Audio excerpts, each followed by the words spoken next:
이제 생각해보니까 첫 번째 시간에 그 안중근 의사, 뭐 이준 열사, 유관순 열사 이런 이름이 생각이 안 나가지고. 그렇게 생각이 아니 나 안중근이는 검색이 다 있나? 난 유관순은 생각났는데 안중근이 나도 생각했어. 아니 손 하나 잘난 거. 아니 그게 안중근은 LA 거기 있잖아. 근데 그렇게 생각이 그런데도 그런 분들 국립묘지에 찾아다가 안장해드리고 국가적으로 추모하고 해야 된다 그랬다가는. 아니 그래요? 그 정도예요? 아니 저기 아베 막 이렇게 트럼프 아베만 이렇게 높이는 사람들이니까. 캘리포니아 안중근 저기 그거 있잖아. 정신세계가 완전히 양분돼 있어서 어려워. 나라의 어떤 역사도 다 뿌리채 그냥 다 그러는 거지. 뭐 부정해버리고 자기네들의 그냥 일제 잔당들은 그 자기 그 조상 할아버지 아버지 대대로 그 많은 일제한테 나라 팔아먹는 것에 도장 찍어주고 그걸 막 부추기고 이랬기 때문에 하사를 많이 했잖아 일본 천황이. 그러다 보니까는 일본을 그렇게 떠받드는 거야. 그런 거 보면 그런 사람들이 오히려 더 잘 살아 대대로.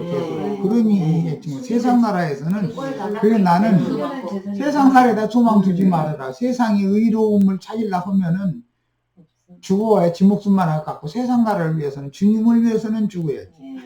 맞아요. 이런 것을 명확하게 구분해야 돼. 아까 그 얘기는 왜 나왔어? 말씀 중에 나왔어요. 자 이제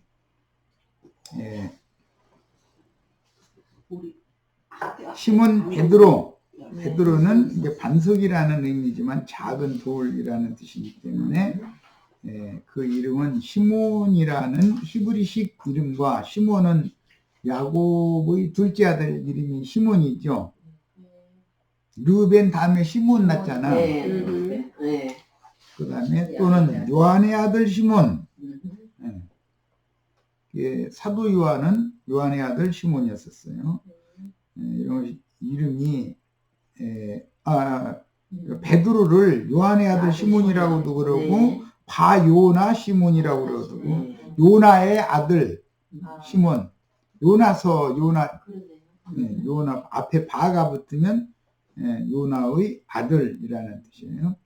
베드로는 이름이 이렇게 교차되어서 사용되는 것을 보면 요나는 구약성경의 요하난이라는 이름과 같은 이름인데 시몬은 레아의 소생 야곱의 둘째 아들에서 기인된 이름이었다. 시몬 베드로. 이름에 대해서 지금 말씀 나누는 거예요. 본문에서는 베드로가 호지하고 다니던 칼 2자루를 늘 가지고 다녔다는 거잖아요. 이런 사람들 보고는 그때 당시는 유대교회는 여러 종파가 있는데 그 중에 열심당이라고 하는 셀롯당이라고 하는 한 종파가 있어서 그 사람들은 로마의 종속국이 된 것에 대해서 막 손에서 참지를 못하는 거예요. 이 얘기하다가 아까 저 안중근 의사, 뭐 유관순 열사, 이준 열사 이 얘기가 나온 건데 이게 셀롯 땅이다, 셀롯 땅. 그런데 그 사람들을 로마는 항상 경계했고 두려워할 수밖에 없지. 왜냐하면 요인을 찾아서 암살을 하고 이렇게 하니까. 그런데 시몬 베드로도 그 셀롯 당원 중의 하나였다는 것을 알 수가 있는 것은 그들은 항상 칼을 품에 지니고 다니다가 누구 이렇게 암살하고 들키면 자기 칼로 자기가 그 자리에서 죽어버려가지고 입을 딱 다무는 거예요. 그 윗사람을 부려야 되니까 끌려가면 항상 모든 이 사건이 나면은 그 뒤에 배후에 누가 있게 마련이기 때문에 그걸 불게 만드는 거거든. 그래야 그 조직 전체의 대가리를 쳐야 되기 때문에 항상 그러는데 그 자리에서 죽게 만드는 거예요. 그런데 그런 전술이 여기 김정은이가 갖다가 도입을 해가지고 썼잖아. 뭐 독침을 항상 준비해서 가지고 다녀서 누구 요인을 뭐 죽이라고 암살하라는 지령을 받고 죽이고 나서는 저도 딱 죽어버리는 거예요. 참. 그리고 이제 이건 일본의 가미카제라고 그래가지고, 네. 그 2차 대전 때 미군과 일본 군함 이거 이제 전쟁을 할 때 일본 군함에서 출격한 그 비행기 미군 배까지 가는 거리만큼까지만 기름이 하도 이제 모자라니까 네. 딱 주고 어차피 돌아오지는 못하니까 배에다 갖다 그냥 비행기를 갖다 박아버리는 거예요. 여기 9.11 사태처럼 그렇게 해버리는 거예요. 그런 사람들이 그게 열혈당원인 것이죠. 열혈당원이고. 예. 미군들은 2차 대전 때 그 사람들, 일본 사람들 독한 거 보고 혀를 내둘렀다는 거예요. 네. 비행기가 오면 뭐 어떻게 해볼 새도 없이 와서 그냥 부딪히러 오는 거니까 이거는 네, 어떻게 그래. 당해볼 수가 없는 거지 뭐. 인간 폭탄이지 말하자면. 네. 그런데 그것이 오늘날은 유행해가지고 제3세계 저 아랍권 사람들이 지금 그거 하잖아. 무슬림들이 그거 하잖아. 인간 폭탄 하잖아. 참 사람이라는 게. 자, 예, 로마 제국이 하나님을 믿는 유대인들에게 죽은 황제를 신으로 숭배하도록 강요하자. 황제 숭배 사상이라는 것은 로마가 최초 시작한 것이 아니고 창세기 10장의 바벨 삼위일체 신 할 때 그 니무롯의 아버지 이름이 누구지? 함의 아들 구스 니무롯의 아들 그 이름이 좀 이 세 사람이 죽어도 신이요. 죽어도. 그래서 이 세 사람을 삼위일체 신이다. 그 가나안족도의 신 사상을 로마교가 차용에다가 삼위일체 교리를 유포시키게 된 거고, 삼위일체 교리를 믿지 않으면 이단자다 해가지고 다 죽였던 거잖아. 그러니까 삼위일체 하나님은 삼위일체 신을 거부하면 죽이는 하나님이지, 살인하는 교리지 그게. 그런데 기독교계는 삼위일체가 대단한 뭐 진짜 진리나 되는 것처럼 이렇게 뭐든지 거짓이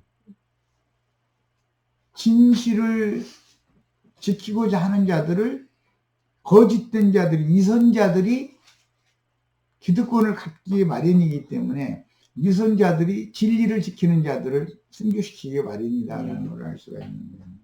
뭐 이거는 하여튼 창세기에서부터 계시로 끝날 때까지 계속 이건 계속되기 때문에 어쩔 수 없어. 자, 이에 반발한 유대인들이 그 죽은 그 황제를 신으로 숭배하도록 강요하는 그런 로마의 정책에 반발하는 유대인들이 항쟁을 일으켰다가 진압된 바 있었는데, 열심당원들은, 이게 셀로 땅이라고 그러죠.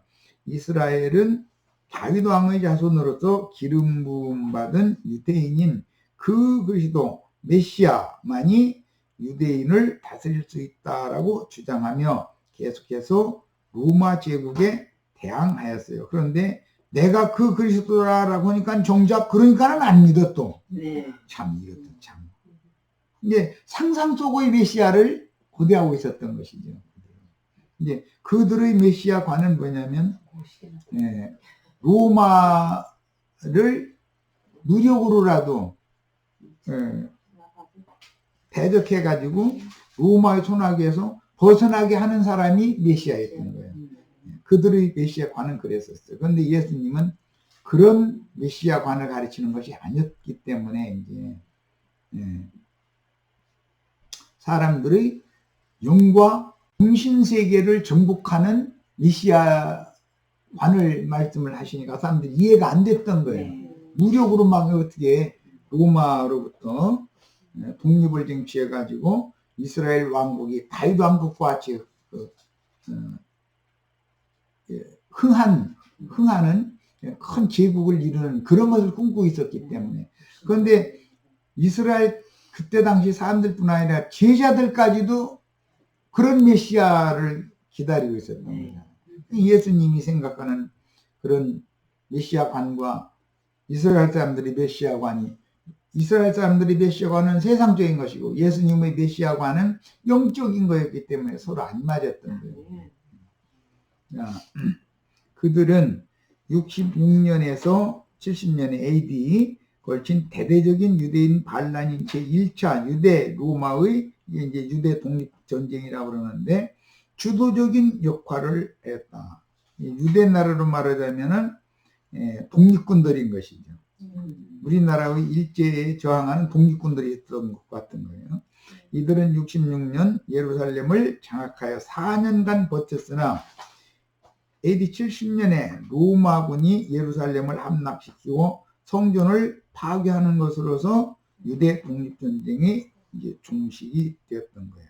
근데 그 주도적인 역할을 한 사람들이 셀롯 당원들이었다. 열혈 당원들이었다. 자, 열심당원들은 40년 말에 AD 40년 예수님이 죽고 나서 한 7년, 6년 반 정도가 지나간 거예요. 가뭄과 굶주림으로 고통받던 갈릴리의 유대 민중의 비폭력 투쟁이 대제사장들의 관심을 끌지 못하고 비폭력 투쟁에 가담한 민중을 로마의 평화를 위협하는 비적으로 본 로마 제국의 폭력으로 진압당한 모습을 보면서 대항폭력 곧 테러리즘으로 투쟁함으로 지배계급의 이목을 집중시키고자 했다. 원래는 평화운동으로 시작을 한 사람들인데 이 사람들을 박해하니까 이 사람들이 독이 차니까 테러리즘으로 변질되어 버렸다. 우리나라도 만약에 요즘 신문에서 떠드는 것처럼 우리 저 촛불 시위인가 뭐가 있을 때 그 황교안이가 만약에 그 계엄령을 발표를 해가지고 계엄령이 실행이 돼버려 사람들을 다 죽였다 그러면 옆에 사람이 피 흘리는 걸 보면은 이제는 독이 차기 때문에 촛불 들고 시위를 평화 시위를 하지 않거든. 이제는 이제 정권을 무너뜨리는 어떤 운동을 하게 되겠지. 그럴 뻔했다는 거예요. 그럼 나라가 얼마나 소란할 것이고 그러면 북한은 이때다고 좀 밀고 내려오는 거지 뭐 뻔한 거지.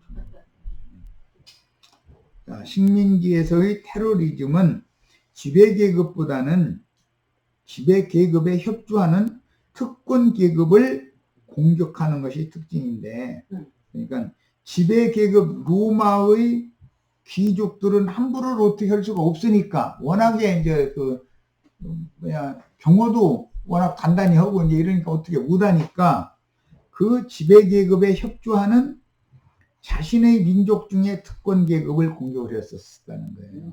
우리나라도 일제가 우리나라를 그렇게 먹을 수 있었던 것은 일제의 앞잡이로서 개노릇하는 자들이 있었기 때문에 이 잡듯이 다 뒤져내가지고 죽이고 이렇게 해서 할 수 있었던 거잖아요. 항상 6.25 전쟁도 그랬던 거예요.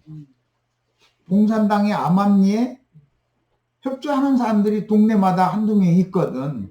그 사람들을 통해서 공산당의 지리니 뭐니 안내니 다 받아가지고 밤에 갑작스럽게 급습해서 이동하고 이런 식으로 해서 점령을 할 수가 있었던 것이거든. 그래 이제 그런 것처럼 이런 사람들을 일러서 그 프랑스 혁명가 기록을 보면 레지스탕스라는 말 들어보셨죠? 여기 오늘 지금 말씀에 나오는 열혈당원인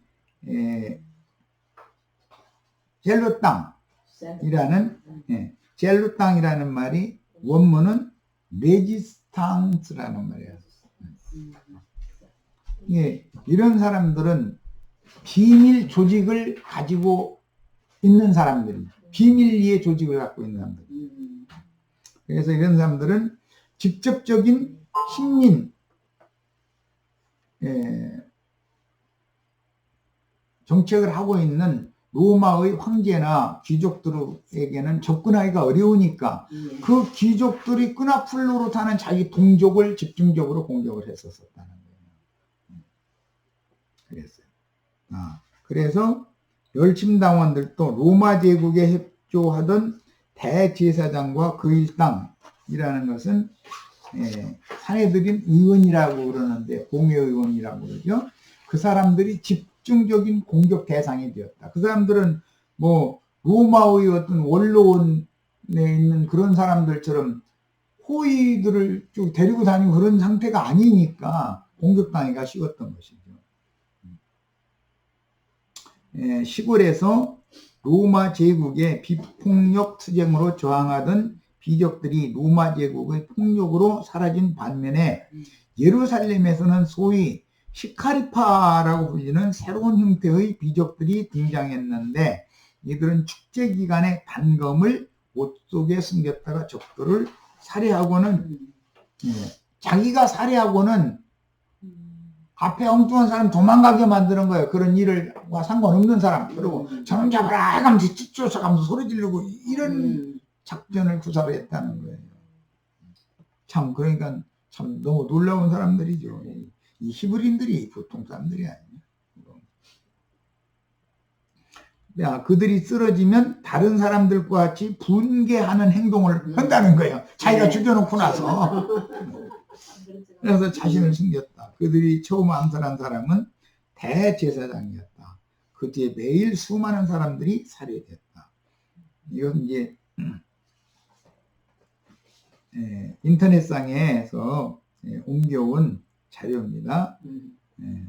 요약해서 말하면 열심당원의 테러리즘은 로마의 평화유지를 위한 로마 제국의 착취, 제국에 기생하는 대제사장 가뭄으로 인한 굶주림과 로마의 평화를 위협하는 민중운동, 내기운동과 십자가형으로 탄압하는 폭력에 대한 갈릴리, 왜냐하면 갈릴리 지역은 천대받는 지역이었으니까 살기가 어려운 세상이 되면 제일 힘든 게 누구냐면 천민들이나 살기가 어렵지 기왕 잘 사는 사람은 흉년이 들든 뭐든 상관이 없는 것이거든요. 오늘날 여기 대한민국 같은 경우도 내가 가끔 그 얘기하지만 그러고 억지를 부리는 사람들은 만약에 자신들이 부축해서 전쟁이 일어나지 그럼 자신들의 그 손자나 아들들 소총들에서 최전방에 절대 보내지 않습니다. 무슨 발을 놔서라도 후방으로 빼돌리거나 무슨 문제가 있다 해가지고 군대 면제받거나 이런 식으로 해서 빠져버리고 그러고 우리 같은 사람은 그때 미국 오고 싶어도 소용없어. 모두 표가 없는 걸 이미 그 사람들이 다 그냥 싹쓸이 다 해버리고 이제 그런 식이 되기 때문에 그래서 이것은 세상의 기득권자들은 세상 나라에서 그들이 죽는 날까지 그렇게 권세를 부리도록 돼 있는 거예요. 이거는 그들의 권세를 좀 나눠 갖자 이랬다가는 사람들은 절대 그게 용납이 안 되는 거예요. 그러니까 우리는 세상 나라에 절대 소망을 두실 필요 없어요. 그 대신 극우주의자들이라는 게 얼마나 두렵고 무서운 존재들인가를 알아야 돼요. 이건 알아야 돼요. 극좌파도 두려운 것이지만 극우주의자 우파 사람들이 더 악랄한 거예요, 사실은. 사람들은 자기네들 기득권을 놓으려고 않거든. 어떻게 하다가 지금 우리나라 같은 경우는 기득권을 뺏기게 돼가지고서 지금 발악을 하는 거 아니야, 가끔은. 해도 너무하다 싶을 정도로. 그런데 그들이 수가 많고 그들이 힘이 강한데 어떻게 할 거예요. 내가 이게 들은 얘기인데, 우리 아이들 기를 때만 해도 개천에서도 용인할 수가 있었어. 서울대학교 공부만 잘하면 들어갈 수가 있었어. 그런데 지금은 안 되는. 안 되는. 지금은 돈이 있어야 들어가는 거예요. 왜냐하면 돈으로 쪽집게를 딱딱 시켜가지고 그것만 하는 그 전문을 하는 사람들이 또 있다더만 하고 또 거기다 대고 이번에 조국 씨인가 그 사람 그 부인이 자기 딸 뭔가 어떻게 해서 부정한 방법으로 학교 늦다고 그런 것처럼 서울대학교도 정시 시험으로만 지금은 들어가는 상태가 아니고 고등학교 때 무슨 활동을 어떻게 했느냐 그걸 점수를 반 이상을 줘버리고 들어간다니 그런 부모를 만나지 못한 사람은 반을 이미 떨어지고 달려가는데 무슨 재주로 합격이 되겠어? 안 되는 거지. 이런 상태, 이런 걸 다 집어넣어야 되는데 그 사람들이 자기네들이 기득권을 자기 자자손손으로 물려줘야 되기 때문에 그런 법을 그 이명박 때 그게 만든 법이거든. 그런 걸 놀라고 않거든. 이게 참 보통 문제가 아니야. 미국에서 그랬잖아. 모비스다 애들 돈 내갖고 들어가서 근데 걸렸잖아. 아예 저희 아버지나 어머니가 돈이 많으면은 기여 입학생이라 해가지고 또 대학교에 장학금을 몇억 단위로 내놔버리면 또 그냥 시험도 안 보고 들어가는 제도도 있더만. 아니면 돈이면 다 되는 게 그런 세상을 만들어 놔버린 거예요. 그러고 나서는 그것이 잘못됐다고 자신들은 그걸 다 누리고 있으면서 다른 사람이 그걸 누리면 그건 꼴을 못 보는 거지. 검정고시도 없어졌잖아요. 근데 옛날에는 그런 게 있어서 그럼 지금은 그 제대로 없었죠. 그러니까 이런 것이 세상 나라는 이렇게 불의한 방법으로 돌아가게 돼 있고 그들의 목소리가 더 크기 때문에 신문을 봐도 뭘 봐도 다 그런 제도권 안에서 기자가 됐고 뭐가 됐고 다 그런 사람들이기 때문에 그쪽 편을 드는 기사를 쓰지 이쪽 편 기사를 이거 없애야 된다고 하는 기사를 쓰지를 않는 거거든. 그럼 국민들은 어리석은 국민들은 무조건 그 편 드는 거야. 뭘 모르니까. 우리가 보면은 답답해 죽겠는데. 그리고 대학생들도 그게 다 그런 방법으로 들어온 애들이니까 저희 기득권 뺏기게 생겼잖아. 만약에 사실서 다 뭐 다 티약 조치하고 그래버리면 뭐가 되겠어.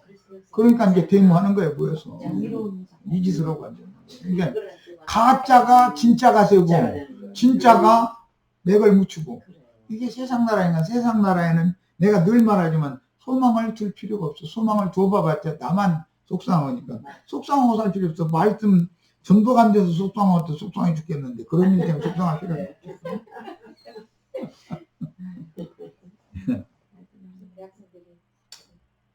이게 대학생들 데모하는 것도 80년대 대학생들이 데모하는 것과는 정신이 달라요. 지금 완전히 달라요.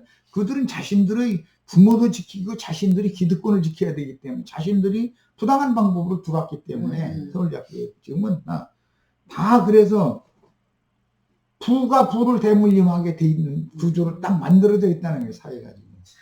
이제는 뭐 뒤집을 방법도 없는 거지. 뭐 이걸 뒤집으려고 그러니 힘을 붙이는 거고. 국민이 막 적극적으로 이걸 밀어줘야 되는데 그게 반수 이상은 저쪽 편이지 이쪽 편이 아니니까 그게 안 되는 거고. 이상하게 열혈당원 얘기하다가 뭐 정책이 많이 되네. 이제 그만할게. 이제 다 소용없는 놈 소리 하나만은.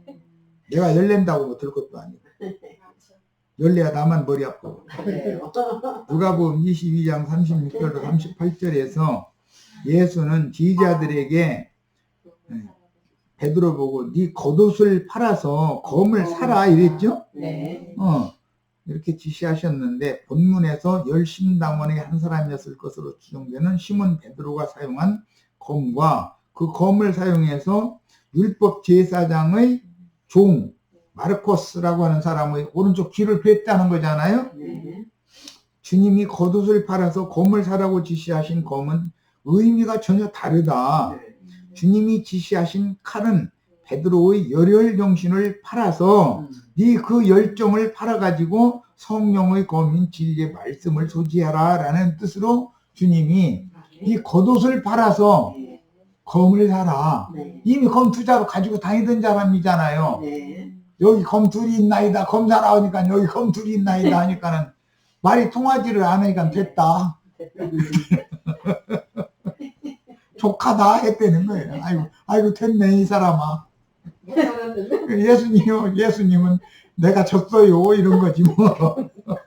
말이 안 통하는데 뭐. 지금은 때가 아니다. 그 당시 로마는 6월절에는 무기를 휴대할 수 없도록 규제하였으므로, 왜냐하면 6월절에는 많은 민중이 한 200여만이나 되는 많은 민중이 모이기 때문에 민중 폭동이 일어나면 제어를 하기가 어려우니까 아예 무기 소지를 딱 금지령을 내려버리는 거예요. 그 절기 동안은. 그러면 알손 가지고 있는 사람, 로마 군병들은 창칼을 가지고 있는데 금방 제압할 수 있잖아. 그래서 이런 제도를 했다. 시몬 베드로가 무기로 사용되는 검을 소지한 것은 로마의 실정법에 이것은 불법이다. 그런데 이렇게 불법인 줄 알면서도 검을 두 자루씩 소지하고 있는, 하나는 죽이는 데 쓰고 하나는 자기 자살하는 데 쓰는 거예요. 그래서 검을 두 개씩 가지고 다녔다는 거거든. 야, 시몬 베드로의 이런 행동은 창세기 34장에서 디나가 하모르의 아들 세겜에게 욕을 당하자 시몬과 레위가 주동이 되어 그 성남자들을 칼로 도륙하였던 사건을 영적으로 지금 실현하는 것이다. 그러니까 시몬 베드로가 칼 두 자루 가지고 다닌 것은 그도 속으로는 셀로 땅이면서 주님의 제자였다는 것을 암시한다는 것이지. 열혈당원인 것이지. 아니, 베드로 열정을 못 당하잖아. 자, 대제사장의 대제사장의 종을 쳐서 오른편 귀를 베어버리니 그 종의 이름은 마르코스, 말고라, 우리 번역엔 말고라 그랬는데 마르쿠스란 말이야. 영문으로는 말커스겠지. 네. 여기 유로 발음하고 어로 발음하고 말커스가 되는 거죠. 말고는 대제사장 안나스의 집을 맡은 총직이 종이었을 것이다. 모든 대제사장은 많은 종들이 있으니까 종들을 부리는 총직이 종이, 종들을 대표하는 종이 있었을 것인데, 그 대제사장의 종이다 여기서 이렇게 특별히 이름을 하는 것은 많은 대제사장 집의 종들을 거느리고 있는 청지기 종이었을 것이다. 메시아의 종인 시몬은 12제자 전체를 대표하는 종이잖아 또. 그러니까 아론 반차의 대제사장의 종들과 멜기세덱 반차의 대제사장이신 예수 그리스도의 종들이 지금 한판 붙은 거단 말이에요. 사실은 말하자면 거기에 대한 표적이 되는 거다. 메시아의 종인 시몬 베드로와 의도적으로 지금 성경이 대조하고 있는데, 공관복음에는 마르코스의 이름이 나오지 않지만 요한복음에만 그 신분과 이름이 나옵니다. 신분은 대제사장의 종이었었고 그 종의 이름은 마르코스예요. 마르코스라는 이름은 역사책에도 많이 나오죠. 메시아의 종들을 대표하는 시몬 베드로의 칼로 율법 대제사장의 종인 말고의 우편 귀를 떨어뜨린 것은 귀를 뚫어서 할례를 행하던 히브리인들의 관습과 관련이 되므로 반드시 피를 뿌릴 때도 오른편 귀 뿌리에다가 피를 7번 뿌리도록 되어 있는 것이거든. 그래서 오른편 귀를 잘라내는 거예요. 이것은 좀 주님의 말씀을 들을 귀가 있게 만들어주는 것을 상징하는 표현이, 그런, 그때 당시는 이게 베드로가 칼 품고 다니는 사람이 칼 쓰는 법을 얼마나 연습을 많이 했겠어. 단칼에 자기가 코 베고 싶으면 코 쫙 빼고, 귀 베고 싶으면 귀 싹 빼는 연습을 많이 했으니까 단칼에 맺겠지. 그런데 이런 것이 다 영적인 의미로 우리는 상고를 해야 된다는 거예요. 세겜성 남자들의 할례로 속여가지고 세겜성 남자들을 도륙냈죠. 그러니까 이것은 귀를 할례한다라는 것을 상징적으로 지금 말하고자 한다는 거예요. 이게 예배당 목사님도 베드로의 칼에 의해서 할례를 받으면 예수님이 귀를 또 고쳐주시면 들리는 거죠, 이제. 잘로 진짜로 놔두는 게 아니라 예수님이 고쳐주시니까. 참, 그거 보면 참. 귀의 말씀을 들려줄 때는 오른 귓뿌리에 피와 기름을 발랐으며, 이는 표상으로서 율법 제도의 대제사장집 종의 오른쪽 귀를 메시아의 종들을 대표하는 베드로가 칼로 베어서 떨어뜨린 것을 주님이 다시 고쳐주신 기록은 문자적인 해석만으로는 그 의미가 충분히 전달되지 않는 영적 해석을 요구하게 마련이다. 피를 오른쪽 귀에 바르고 기름을 오른쪽 귀에 바르는 율법을 이루는 것이다 이런 말이에요 지금. 그것은 다 예수 그리스도의 구속의 말씀이 귀에 들리게 해줘야 되는 것이고 성령의 임하심이 귀에 들려야 이게 성령의 임하심이 있을 수가 있다는 것을 비유로 보여준다. 그러니까 율법 대제사장의 종의 귀가 베드로에 의해서 베어졌고 예수님에 의해서 고침을 받는다라는 건 굉장한 영적 뜻을 지금 우리는 생각해 봐야 된다 그 말이에요. 자, 너는 이제 이건 출애굽기 29장 20절에 피 뿌리는 예법이에요. 너는 그 수양을 잡고 그것의 피를 가져다가 아론의 오른쪽 귓뿌리와 그 아들들의 오른쪽 귓뿌리에 바르고 그 오른손 엄지와 오른발 엄지에 바르고 그 피를 제단 주위에 뿌려라 그랬어요. 그러니까 이런 것이 예표인 것이죠. 예수 그리스도의 생명의 말씀으로 귀가 할례를 받아야만 된다 하는 것을 보여주는 것이라는 거예요. 그 다음에 그 오른발 엄지발가락과 오른손 엄지손가락에다가 이 피를 바르는 7번씩 바르는 이런 것이 다 비유인 것이죠. 죄악된 것을 이제 그만 달려가고 주님과 주님의 나라를 위해서 인생을 달려야 된다. 그 다음에 세상과 세상에 있는 것들을 그만 붙잡고 오른손이라는 게 이제 계시록 13장에 짐승의 이름이나 짐승의 표시를 이마에나 오른손에 받는다 그랬는데 오른손에 받는 것은 용이 주는 권세를 행하는 것을 상징하는 것이거든 그게. 용도 지팡이를 줄 수 있는 거잖아요. 원래 그 모세가 가져왔던 지팡이 원래 지팡이를 집어 던지니까 뱀이 되더라는 거잖아. 그러니까 용도 지팡이를 사람에게 맡길 수 있다 사역자에게.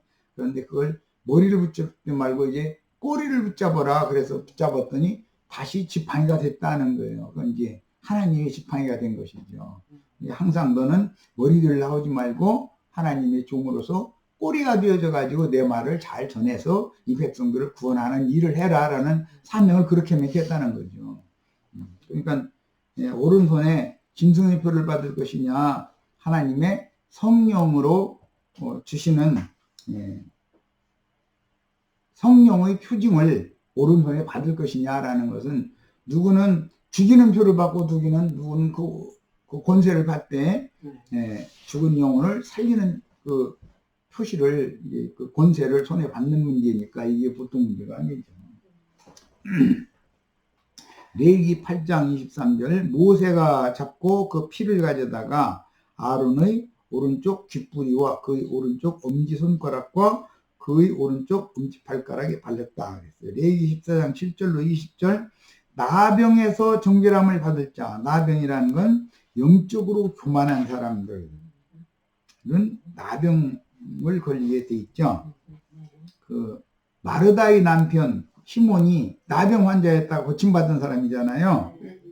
7번 뿌려 정하다고 그 살아있는 새는 들에 노을 찌며 정결함을 받는 자인 게 그 새 2마리를 잡는데 한 마리는 길 항아리에다가 흐르는 물을 떠다가 채우고 나서 그 흐르는 물 위에서 한 마리 새를 잡아서 피를 섞는 거예요. 그런데 그 피 섞인 물을 갖다가 이렇게 오른쪽 귓뿌리와 오른쪽 그 엄지손과 오른쪽 엄지발에다가 이제 바르라는 거예요. 참 이상한 짓 하는 거예요. 알고 보면. 새피 묻히는 것은 얼마나 웃겨. 그것은 예수의 영은 인자 예수의 영은 죽임당한 예수의 영이잖아. 새니까 예수의 영으로 귀와 발과 손을 거룩하게 해야 된다라는 뜻이고 그 다음에 한 마리는 살려뒀다가 날려보내라. 그러니까 성령은 예수님은 육체로는 죽었지만 성령은 다시 살리심을 받았으니까 이게 이제 다 비유인 거지. 그 다음에 정결함을 받는 자는 그의 옷을 빨고 이것은 뭐 이제 신약에서는 옛사람과 그 행위는 벗어버리라 이제 표현을 이렇게 했어요. 모든 털을 밀어라 라는 것은 육의 생명, 짐승의 생명의 표시를 없애야 된다는 뜻이고 물로 몸을 씻을 것이라. 이 서양 사람들은 고기만 먹었다더니 털이 그렇게 많대. 야구는 매끈매끈하고 애서는 뭐 털이 많다던데 털 많은 사람 애서족속인가 봐. 그리하면 정아린이 그 후에 진영에 들어올 것이나 자기 장막 밖에 이래를 머무르라. 7일 동안 장막 밖에 머무는 것은 징계받는 기간을 상징하는 거예요. 저기 모세의 누이 미리암이 모세의 인도 직분에 저항했다가 7일 동안 진 밖에 쫓겨났다가 들어왔잖아요. 이런 것은 엄청난 비유다. 그래서 진 밖에 쫓겨나는 것이 성경에 이렇게 나와 있는데 주 안에서 기업을 유효로 받아야 되지만 기업에 들어가지 못하고 바깥 어둠에 버려둠을 방에서 쫓겨날 자가 있는 건데 기독교계는 그것을 무시해버리잖아 지금. 생명이 온전히 되지 못한 자는 징계의 기간을 거치게 돼 있는 것이다. 첫째 부활에 참여하지 못한 자는 그 천년이 차기까지는 다시 살아나지 못한다고 돼 있다. 그러면 천년이 산 다음에 살아나면 어디를 갈 거냐? 크고 흰 보좌 심판대 앞에 서게 되는 것이지 생명의 부활로 일어나는 것이 아니다라는 말이거든요. 이런 거에 대해서 기독교계가 너무 진리가 무지해. 보면 답답해 아주.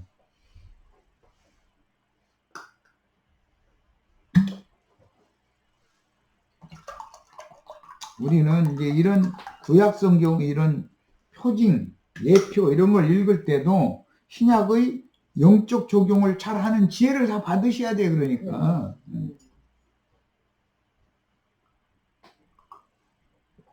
문둥병자를 정결케 하려면 7일 동안은 정결함을 받았을지라도 반드시 진 밖에 쫓겨났다가서 들어오는 거예요. 이게 구원받은 목사님이라 할지라도 천년왕국의 유업은 못 받는 거예요. 이런 얘기는 목사님이 되게 서운할지 모르지만 문둥병자잖아 지금. 그런데 정결함을 받을지라도 7일이 찬 다음에나 진안에 들어올 수 있는 것이다. 이게 얼마나 놀라운 얘기야. 이런 얘기하면 그거 그때 있었던 얘기라고 이러고 말고. 일곱째 날에 그는 모든 털을 밀되 모든 털이라는 육적 생명을 상징한다고 말씀드렸어요. 육적 생명은 다 제거하는 거예요. 머리털과 수염과 눈썹을 다 밀고 털이라는 털은 다 밀어버리는 거예요. 육적 생명은 조금이라도 남겨놔도 안 되는 거예요.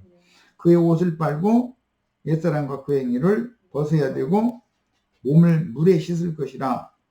물이라는 것은 성령의 말씀에 의해서 몸은 영은 양심은 핏부림을 받고 몸은 물로 씻었으니 너희가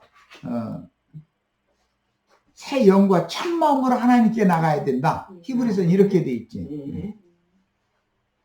여덟째 날에 그는 흠없는 어린 수양 2마리와 1년 된 흠없는 어린 암양 1마리와 또 고운 가루 10분의 3 에바에 기름 섞은 소재물과 기름 1록을 취할 것이요 정결하게 하는 제사장은 정결함을 받을 자와 그 물건들을 회막문 여호와 앞에 두고 여기 10분의 3 에바의 기름 섞은 소재물로는 이제 떡을 부어가지고 제물로 이제 드리는 것인데 이것은 아브라함이 장막문에 있다가 자기 집에 찾아온 여호와와 2 천사를 영접할 때 고운 가루 2말 갖다가 떡을 만들어서 제사하게 했잖아요. 거기서 인용하는 거예요.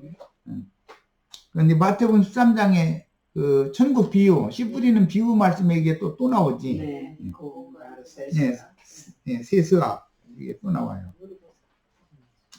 어린 수양 1마리를 가져다가 기름 1록과 아울러 속건제로 드리되 여호와 앞에 흔들어 요제로 삼고 그 어린 수양은 거룩한 장소 곧 속죄소와 번제물 잡는 곳에서 잡을 것이며 속건제물은 속죄제물과 속건제물이 다른 건 잘 아시죠? 속죄제물은 단 한 번 드리는 거지만 속건제물은 계열이 생각날 때마다 드리는 거예요. 이게 처음 믿을 때 회개하는 속죄가 있고 그 다음에 회개하여 구원을 얻은 사람들이 교회 생활을 통해서 매번 또 범죄들에 대해서 자신이 저지른 약한 것들에 대해서 회개하고 돌이킬 필요가 있다는 거예요. 마찬가지로 제사장에게 돌릴 진이 이는 지극히 거룩한 것이니라. 제사장은 그 속건제물의 피를 취하여, 여기 속건제물이라는 건 이미 구원 얻은 성도들이 드리는 제사를 말하는 거예요. 네. 피를 취하여 정결함을 받을 자의 오른쪽 귓부리와 오른쪽 엄지손가락과 오른쪽 엄지발가락에 바를 것이요, 제사장은 또 그 한 록의 기름을 취하여, 피와 기름을 그냥 오른쪽 귀와 오른쪽 발과 오른쪽 손, 그 귓부리와 엄지발가락과 엄지손가락에 바르는 얘기는 계속해서 정결함을 받는 특별 예법이었다는 걸 이렇게 길게 인용이 됐는데, 자, 넘깁니다. 6페이지로 갑니다. 이처럼 많은 장을 할애해서 귀와 발과 손이, 오른쪽이라는 것은 능력, 힘이 더 있는 것을 상징하는 거기 때문에 육신 안에 있을 때에도 영적인 귀가 열려야 되는 것이고, 그 다음에 영의를 위해서 달려가야 되고 영의 것을 붙잡아야 되고를 강조하느라고 지금 육의 것은 왼쪽으로 말하고 영의 것은 오른쪽으로 말하기 때문에 비유를 한 거예요. 자, 나병에서 나은 사람의 결례법인데, 이것은 나병이라는 건 여러 번 말씀드렸지만 영이 교만한 사람은 당연히 나병에 걸리기 마련이고, 나병에 걸린 사람의 특징은 아프지 않다는 것. 자기의 몸에 살이 썩어 문드러져서 처져내리고 있는데도 아프지가 않다는 거예요. 그 말은 무슨 뜻이에요? 신경이 다 죽었다는 뜻이잖아요. 하나님과 상통하는 기반이 없어져 버렸다는 뜻인 거예요. 그래서 아픈 줄을 몰라. 우리는 검과를 하면은 아프죠. 조그만 일인데도 아파야 돌이킬 수 있는 거잖아. 그런데 아프지 않다는 건 회개할 마음을 하나님 주시지 않는다. 무딘 마음을 줬다라는 뜻이니까 참 사람이 무뎌지면 큰일 나는 거죠. 이건 또 말할 필요도 없지. 그 당시 안나스 집의 종인 말쿠스의 오른편 귀를 베드로의 칼로 베어서 피로 흘렸으나 주님이 만져서 낫게 해주신 기록은 그가 유대 종교로부터 구원을 받아서 모세의 율법을 떠나서 그리스도를 쫓게 될 것을 암시한다. 아론 반차의 대제사장은 모세의 제자잖아요. 그러나 멜기세덱 반차의 대제사장은 예수님이니까 예수님의 제자와 모세의 제자가 지금 부딪힌 거잖아요. 그런데 주님께서 오셔서 모세의 제자였던 사람의 귀도 고쳐주셨다 했으니까 이것은 오늘날 교계에 있는 목사님들도 치료받을 수가 있는 문이 열리는 것을 상징하는 것이지, 말하자면. 이게 목사는 다 구원 못 받는다라고 이렇게 함부로 매도하면 안 되는 거죠.